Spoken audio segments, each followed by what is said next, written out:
A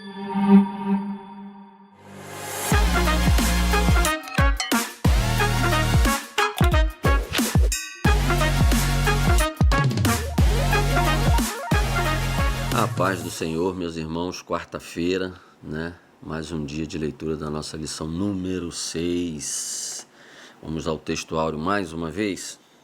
A gente já falou bastante desse textuário. Se você quiser saber mais um pouco desse textuário e não assistiu na segunda e na terça, lá no canal tem a segunda e a terça, né? O nosso textuário que está lá em João capítulo 10, versículo 14. Eu sou o bom pastor e conheço as minhas ovelhas. E das minhas ovelhas sou conhecido, né? E das minhas sou conhecido. A verdade prática desta lição é: Jesus é o bom pastor e nós, que pertencemos à sua igreja, somos as ovelhas do seu rebanho. Nós também falamos bastante sobre igreja e sobre rebanho, né? Sobre ovelha, na segunda e na terça-feira.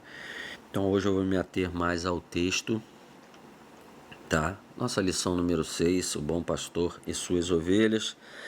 A lição, né? A leitura da quarta-feira está em João capítulo 10, versículos 15 e 16, né? Logo depois do textuário, é o versículo 15 e 16. E ele deu o tema para hoje assim, ó: Jesus é a entrada acessível para suas ovelhas. Vamos ler. João capítulo 10, versículo 15 e 16. Assim como o Pai me conhece e eu conheço o Pai, e dou a minha vida pelas ovelhas, tenho outras ovelhas que não são deste aprisco. É necessário que eu as conduza também. Elas ouvirão a minha voz e haverá um só rebanho e um só pastor. Atentando bem para esse texto de hoje, né? A gente vai entender que Jesus está falando de nós. De nós quem? Os gentios. O que são gentios? Gentios são todos os outros que não são da descendência de Abraão. Você conhece a história de Abraão? Abraão era um filho de Adão e Eva, como nós somos. Todo ser humano na Terra é filho de Adão e Eva, ok? Mas, em um determinado tempo da história, Deus pega Abraão e diz para Abraão: farei de você uma grande nação, e todos os povos da terra serão abençoados por causa desta nação, deste povo que eu vou fazer. Lembra que Abraão disse: mas Senhor, eu já sou velho, minha mulher também, e nós não temos filhos, minha esposa é estéril. E o Senhor falou: não, eu vou te dar um filho, né? E você vai ser pai de uma grande nação. Olha para o céu e tenta contar as estrelas. É isso aí, vai ser muita gente. E dessa nação sairá o Salvador, ok? A bênção para toda a terra. Então, foi no momento da história que o Senhor começou a preparar ali, né? O que ele já havia prometido lá atrás, assim que o homem e a mulher caíram: a salvação, aquele que pisaria a cabeça da serpente. Então, o povo de Deus, né? O povo de Israel, os judeus, os hebreus, os israelitas, né? Eles não foram também só para nascer o Salvador, não, que é o mais importante, mas eles são os responsáveis, e é de lá que vem tudo que nós temos, né? Tudo que nós temos e sabemos sobre Deus, ok? A palavra de Deus, os 66 livros desta palavra, das Sagradas Escrituras, veio de lá, ok?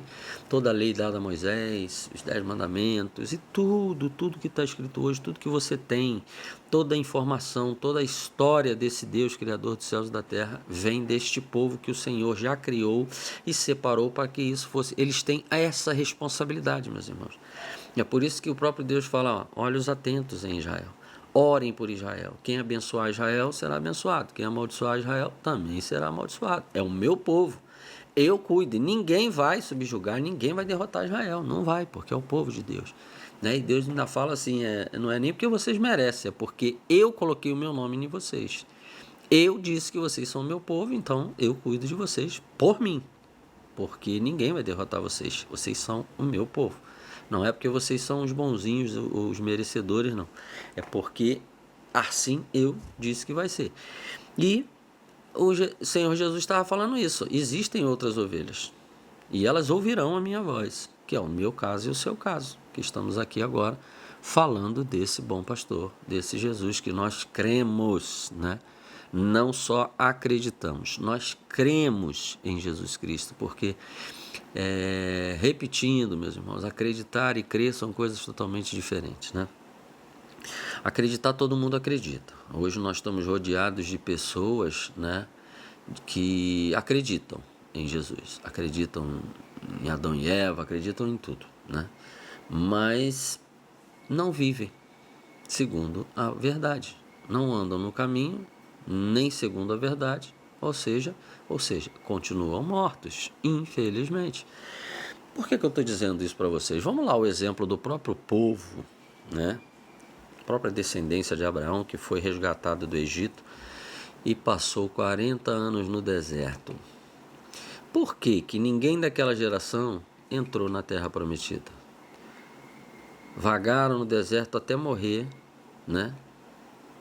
E só entrou na Terra Prometida quem Deus quis que entrasse. Por quê? Vamos lá.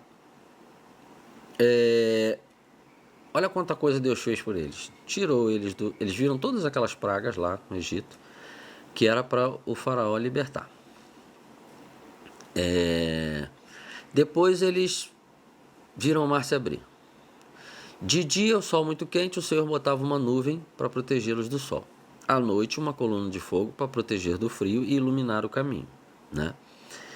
Maná caía do céu para alimentar eles, né? Quando teve problemas com cobras, o Senhor mandou a solução, né? Quem tocasse lá na serpente de bronze ficava curado. Tinha sede, num lugar onde não tem água, a água saía da rocha milagrosamente para que eles bebessem. As roupas cresciam no corpo, porque não tinham matéria-prima para fazer roupa, mas o Senhor fez com que as roupas crescessem junto com eles. Os sapatos, as sandálias cresciam junto com eles. Então o Senhor proveu tudo poderosamente. E este povo ainda adorou bezerro de ouro. Esse povo ainda se rebelava contra o líder Moisés, que o Senhor tinha levantado para fazer tudo isso. Poxa, Moisés tocou o cajado na água e a água se abriu. Moisés tocava na rocha e a pessoa se rebelava contra ele, né? Quando ele desceu do monte, os olhos dele, o rosto dele brilhava, né? E o povo adorando um bezerro de ouro. Então, não é diferente hoje, meus irmãos. Não é diferente hoje. Hoje, se não somos nós conhecemos pessoas que se dizem, né? Uma coisa que eu escuto muito. Alguém precisa fazer, por exemplo, um serviço em casa. Contrata o irmão fulano. O irmão fulano não. O irmão fulano, ele faz isso. Mas como assim, gente? Ele não é cristão, ele não é crente? Não, meu irmão, não sei o quê. Então, assim, isso é muito triste, meu irmão. Eu lembro de uma vez que um gerente de banco que eu conhecia, uma vez disse para mim, sabendo que eu era crente, ele não era. Ele sabendo que eu era crente, ele disse assim, rapaz, eu tenho um bolo assim, ó. Infelizmente, meu irmão, isso aqui não é para ser escondido, não. Isso aqui é para ser falado mesmo, tá? Porque a gente tem que prestar muita atenção nas nossas atitudes. A gente não tem nada a ver com a vida dos outros, ok? Apesar de mau testemunho, né? Que o Senhor mesmo já avisa. Ai de por quem vier o escândalo, ok? Vai ser cobrado. Fica sujando o nome do Evangelho, fica impedindo e atrapalhando com que pessoas queiram conhecer a palavra de Deus, andar no meio dos crentes, né? Visitar igrejas evangélicas, pastores que roubam, pastores que adulteram e os escândalos estão aí aparecendo na mídia aí para todo jeito. E ele falou, tô com um bolo assim de cheque sem fundo, tudo de pastor. Aí você fala, gente, a gente sabe que não é pastor, né? Inclusive eu falei para ele, pastor não, isso aí é pessoas que não tem compromisso, não tem nem noção do que estão fazendo, né? Porque fazer esse tipo de coisa em nome de Deus é complicado. Ontem foi anteontem, né? Eu dei um exemplo aqui de um impostor que tentou se aproximar de mim em nome de Deus para conseguir o que ele queria. E não é só esse não, tem vários outros também na minha história que tentaram se aproximar de mim. Muitos casos. Nós estamos cercados de impostores dentro da igreja, né? Só que a gente não tem que preocupar com eles. A gente tem que estar ligado no Espírito Santo para não ser enganado por eles, ok? A igreja está muito carente de discernimento, ok? Um conselho que eu te dou: ore ao Senhor por discernimento para que aonde você congrega, juntamente com a sua liderança, o Senhor possa te usar e te revelar as artimanhas de Satanás através desses impostores, ok? Porque tem muito impostor no nosso meio. E quando o Senhor começar a revelar, eles não aguentam ficar, ok? Porque a luz vai ser acesa, ele vai ser revelado, e aí ele vai ter que ir embora e a gente vai ficar livre desse tipo de pessoa, né? Porque infelizmente, irmão, eu não creio na inocência não, tá? Eu não creio na inocência não. E pode haver ignorância. Pode haver ignorância, falta de conhecimento, veio aprendendo errado e por falta de interesse em aprender, ou seja lá qual for o motivo, dificuldade de aprendizado, que também temos isso, difícil acesso à informação, e a pessoa vai vivendo ali, mas os líderes também, eles são responsáveis pelaquela pessoa.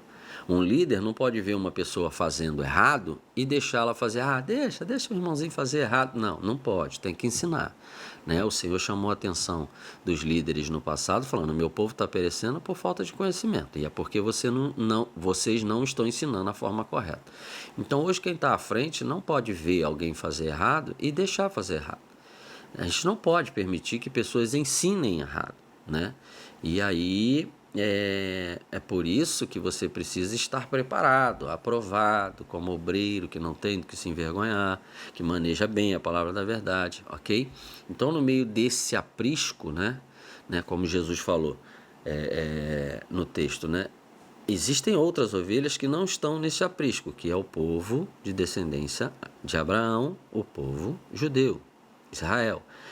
E tem também os gentios, filhos de Eva, assim como os judeus, que eu prometi a salvação, ok? A salvação é para todos que querem, ok? Então, Jesus, ele falou que nós conheceríamos a sua voz, que nós ouviríamos a sua voz e seríamos rebanho de um só pastor, de um único pastor, porque não existem dois, só existem um, ok? Então hoje nós temos aí uma discussão teológica gigantesca na internet, judeu de um lado, protestante do outro, né? Judeu de um lado, crente do outro, evangélico do outro, e eles ficam ali: não, mas Jesus era Deus, não, Jesus não era Deus, Jesus isso, Jesus aquilo, rapaz, é um negócio complicado. Hoje nós temos aí em nosso meio, mesmo nós só temos um Deus, só temos um Espírito Santo, só temos uma verdade e um Salvador, mas divergência de pensamento, olha, é um monte. Nós temos pré-milenista, pós-milenista, pré-tribulacionista, pós-tribulacionista, e o que isso vai mudar? Tu pode morrer amanhã, tu está preocupado se tu vai antes ou depois da tribulação? Você tem que ficar firme hoje. E se tiver tribulação, firme na tribulação. Aí que tem que ficar firme mesmo. É para ver se tu é crente mesmo, né? Se você crê mesmo. Porque acreditar tá cheio de gente em nosso meio hoje, nessa moleza que é aqui. Porque aqui é uma moleza. Aqui não é igual a China, aqui não é igual em Moçambique, aqui não é igual em vários lugares do mundo, na Coreia do Norte, onde você é enterrado vivo, não.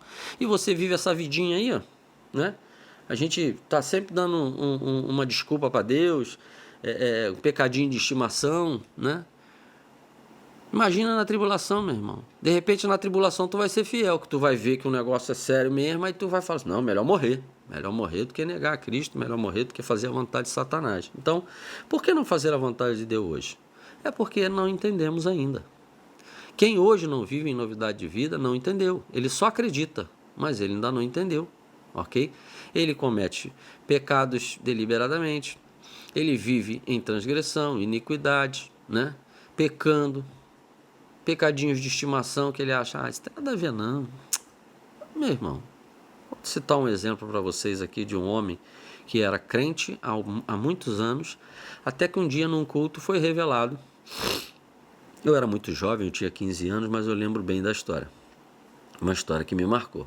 Não posso afirmar nada para vocês hoje, tá bom? Mas eu lembro da história. A história foi que este homem era crente há algum tempo, mas ele todo dia, quando acordava, ele tremia muito as mãos e os pés.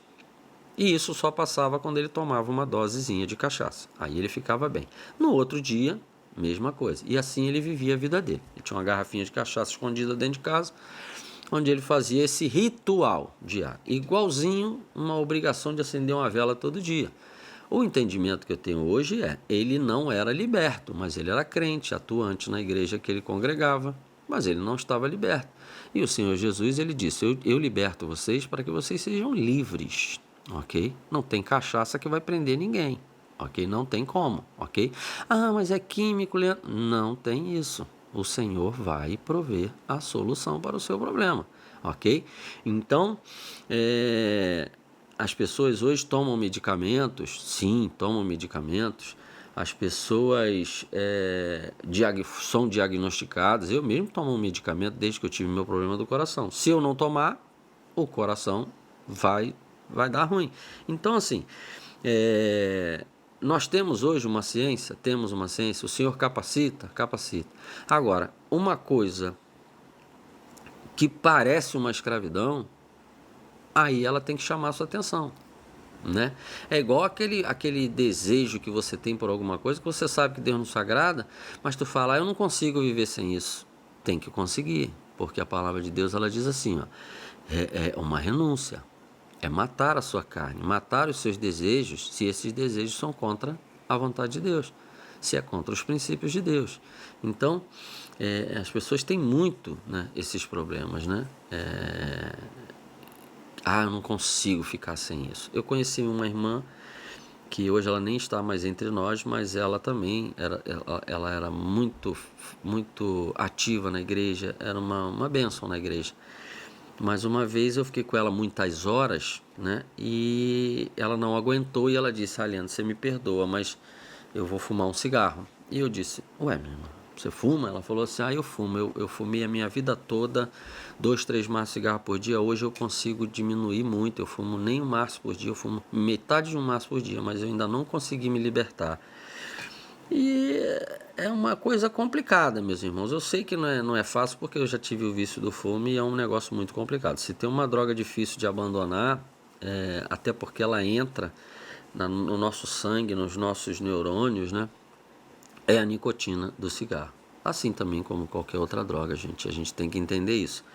Eu só posso falar das que eu usei, né? Que foi bebida e cigarro. Eu não usei nenhum outro tipo de droga. Mas tem lá as suas dificuldades. Uns têm mais dificuldades do que os outros. É aquilo que eu falei para você. Algumas pessoas são mais fortes do que outras com relação a algumas coisas, ok? Umas pessoas têm uma tendência à promiscuidade muito grande, né?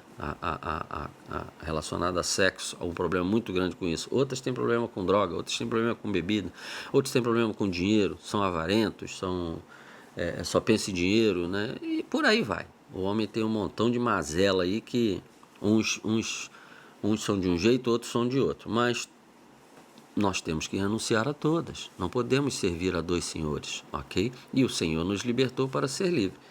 Então, assim que ela falou que ia fumar, ok, mas eu conversei muito com ela. Eu lembro que eu conversei muito com ela. Eu falei, minha irmã, você precisa se empenhar um pouco mais, eu acredito. Eu fumei também, eu não fumei tantos anos quanto a irmã, mas eu fumei 15 anos também, fumava bastante também. Foi difícil, mas a gente precisa resistir. A gente precisa morrer, a gente precisa matar a nossa carne, ok? E aí dizer eu não consigo, tá? É um pouco de retrocesso, né? Você precisa crer que o Senhor vai te libertar daquilo, mas você precisa colocar a tua cruz nos ombros e matar a sua vontade, não viver segundo mais a sua vontade, sim a vontade de Deus, e assim você é liberto, né? Seria muito bom, meus irmãos, seria muito bom se o Senhor ele estalasse o dedo e não, você não sente mais vontade de fumar, não, você não sente mais vontade de beber, não, você não sente mais essa loucura que você tem com luxúria. Não, você não vai gostar mais de dinheiro e não vai andar mais correndo atrás do dinheiro igual você faz. Então, meu irmão, assim, isso não é, a gente sabe que não é assim que funciona. Existem milagres, existem, mas são tão poucos nessa área. Eu, particularmente, quase não conheço nenhum, né? O que eu vejo é pessoas tendo que abrir mão dos seus desejos, parar de praticar o pecado, porque entendem, porque creem que o Senhor é digno disso, ok? E que Ele nos libertou para que sejamos livres. Mas por que o Senhor não estala o dedo e tira tudo que é problema que você tem? Por que você sabe que você tem que largar aquilo ali, que você tem que tirar aquilo da sua casa, que você tem que parar de fazer isso, parar de fazer aquilo, mas você não para? Deus está sendo injusto com você? Ou é você que não tomou uma posição diante dele? Será que não é isso que está faltando? Você fala assim, não, de hoje em diante eu paro de fazer isso porque eu sei que isso não agrada o meu Deus. Será que não é isso que está faltando? Para que você saia daquele que acredita, da posição daquele que acredita, para a posição daquele que crê e vive em novidade de vida, que nasce de novo, que é templo do Espírito Santo. Ou você acha que você cometendo esses pecados, praticando essas iniquidades, que você sabe que Deus não se agrada, você acha que você ainda assim vai ser templo de um Deus santo, que não faz jogo de empurra com o mal. Você acha mesmo? Então, meus irmãos, a palavra está aí, a gente tem falado sobre isso, tá? É difícil só para você não, é difícil para mim também, porque a palavra de Deus, ela corta aqui primeiro, para depois cortar aí, né? É uma espada poderosa e que ela não dá viagem perdida, ok? É por isso que não vai ter desculpa lá na frente, entendeu? Então, tem uma coisa interessante, mesmo tendo toda essa discussão de que judeu é preferido, gentio não é, eu lembro que a Bíblia relata alguns casos que os judeus consideravam quem não era judeu, quem não era filho de Abraão, como cães, né? Ou seja, só nós somos filhos de Deus, o resto é resto. E eles pensavam assim por quê? Foram ensinados errados, isso foi passado de tradição para tradição, achando que só eles eram os filhos de Deus, o resto não era. Né? São o povo de Deus? Sim. Foram separados? Sim.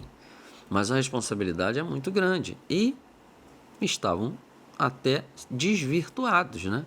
Porque o homem coloca a vontade dele, até na lei de Deus. E por isso estavam desta forma, né? Acreditando que a mulher cirofenícia era um cão. O Senhor Jesus até fez uma provocação, porque ele estava cercado de judeus que deviam estar escandalizados por Deus estar dando atenção para uma mulher cirofenícia, ok? E aí, né, a mulher cananeia. E aí ela disse, quando Jesus falou assim, mas eu não posso dar o que é dos filhos para os cães. Por quê? Jesus estava chamando ela de cão? Não. Jesus estava provocando todos aqueles que estavam aqui, ó. Essa mulher é cachorro, essa mulher é cirofenícia. Jesus vai dar atenção para a mulher cirofenícia? Ela não é judia, ela não é filha de Abraão. Jesus não pode dar atenção para ela.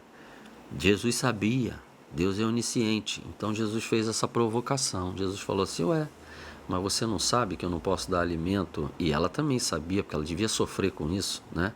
Se ela não era do povo, ela era rejeitada, ela sofria preconceito, né?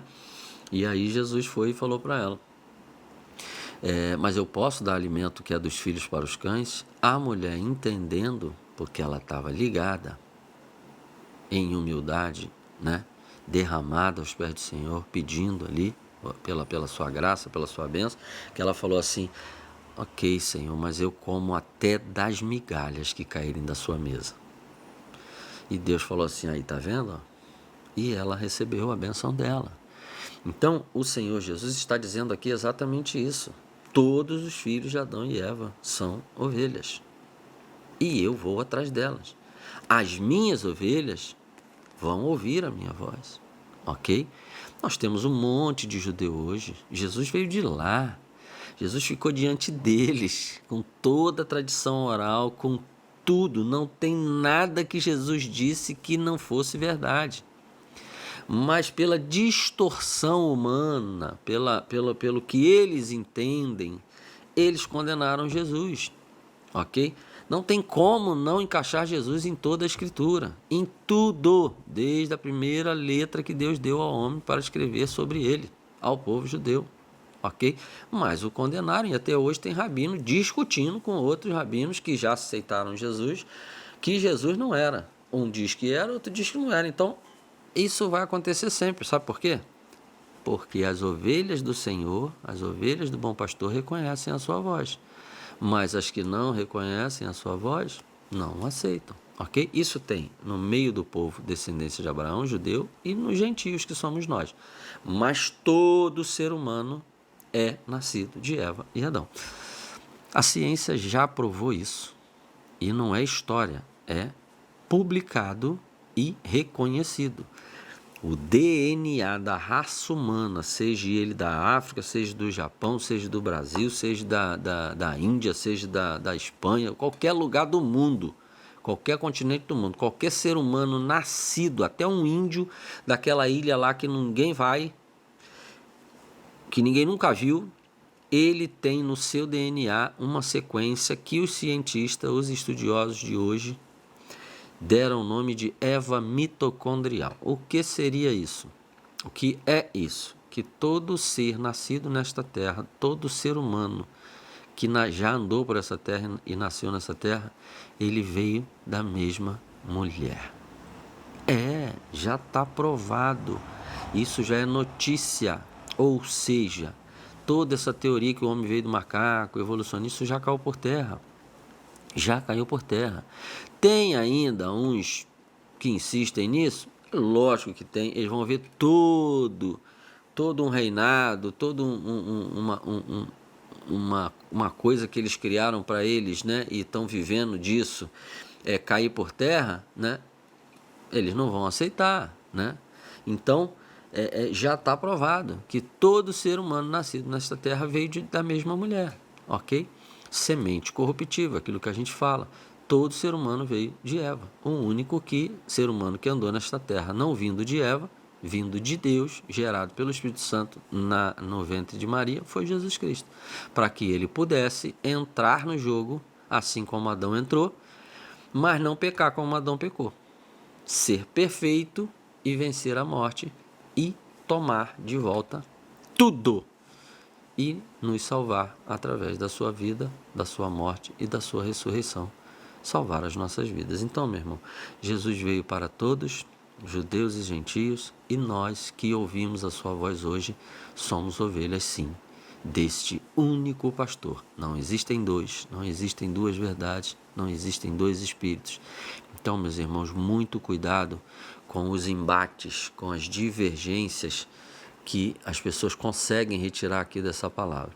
Você estuda, você chama o Espírito Santo de Deus para te ensinar, creia, viva em novidade de vida, segundo a vontade de Deus, que aqui está revelada pelo Espírito Santo, que vai ter um tete-a-tete contigo. Não é em debate de internet, não é nem aqui, entre eu e você, ok? Não acredite em tudo que eu digo. Ok? Você tem que acreditar no Espírito Santo mediante a tua busca, o teu estudo, no teu reservado com o teu Senhor. A gente ajuda, né? A gente compartilha, porque o Senhor levantou uns para ensinar, outros para doutores, outros para mestres, né? Outros para evangelista, pastores. Nós temos todo tipo de ministério. O Senhor que levanta e o Senhor que usa. Agora, eu falo com você aqui, você tira a prova aqui com o Espírito Santo aí do seu lado. Do seu lado não. Do seu lado não. Dentro de você.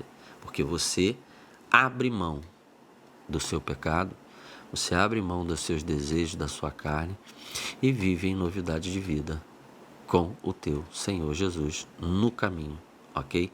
Renascido do Espírito, da água e do Espírito. Então, meus irmãos, nós somos sim ovelhas do aprisco. Jesus é o nosso acesso ao Pai, a esse aprisco, e que tenhamos uma excelente quarta-feira, até amanhã, quinta-feira, que Deus abençoe o seu dia, a paz do Senhor Jesus.